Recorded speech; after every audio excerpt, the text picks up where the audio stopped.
These are some frequently asked questions regarding California's legislature and how it conducts its work. The first question is why does the legislature convene a new session in early December, but designate the new session as the following 2 years? For example, the Senate and Assembly convene on December 5th, 2022, but they designate that session as the 2023-24 legislative session. Well, California's Constitution in Article 4, Section 3A provides, in part, that the legislature shall convene in a regular session at noon on the first day in December of each even-numbered year, and each house shall immediately organize. So the legislature is required to convene on a particular day in early December, even though the session really begins in earnest the following January. Why does the legislature choose officers, including unelected persons such as the Assembly and Senate chaplains? Article 4, Section 7A provides in part that each House shall choose its officers and adopt rules for its proceedings. Therefore, both the Assembly and Senate are required to choose their officers and adopt their respective House and joint rules, which usually occurs on the first Monday in December when they convene a new 2-year session. Why does the legislature publish the Assembly Daily Journal and the Senate Daily Journal, especially when today they're required to video and audio tape all their committee hearings and floor sessions? Well, Article 4, Section 7B provides in part that each House shall keep and publish a journal of its proceedings. As a result, both the Assembly and the Senate are required to publish these respective daily journals. Why are the Democratic and Republican caucuses allowed to meet in private without public notice or observation? Well, Article 4, Section 7C4 provides that a caucus of the members of the Senate, the members of the Assembly, or the members of both houses, which is composed of the members of the same political party, may meet in closed session. Therefore, the four-party caucuses can meet at any time and in any location in private and without notice or public observation or participation.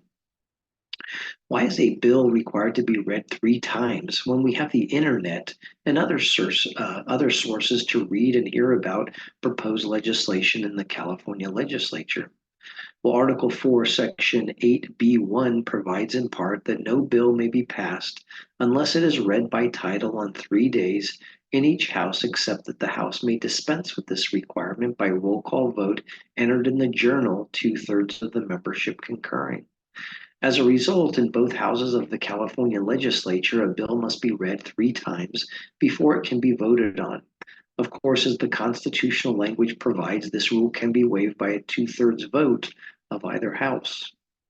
Why are there 2 votes announced on the floor of the Assembly and Senate for a bill that contains an urgency clause?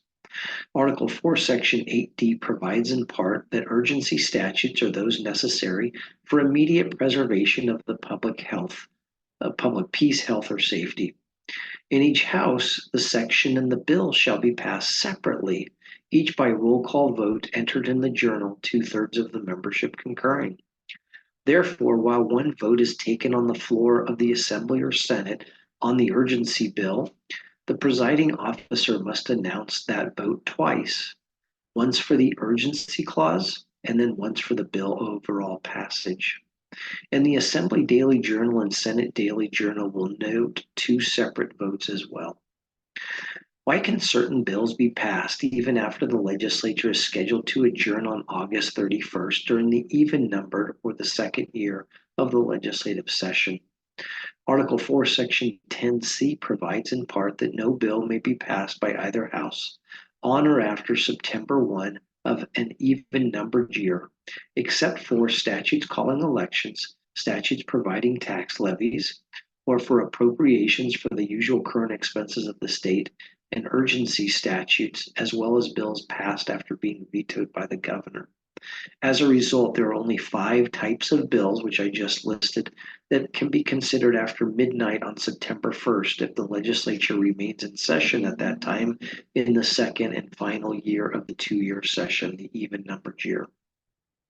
And finally, why does the governor have to introduce his budget proposal by January 10th each year?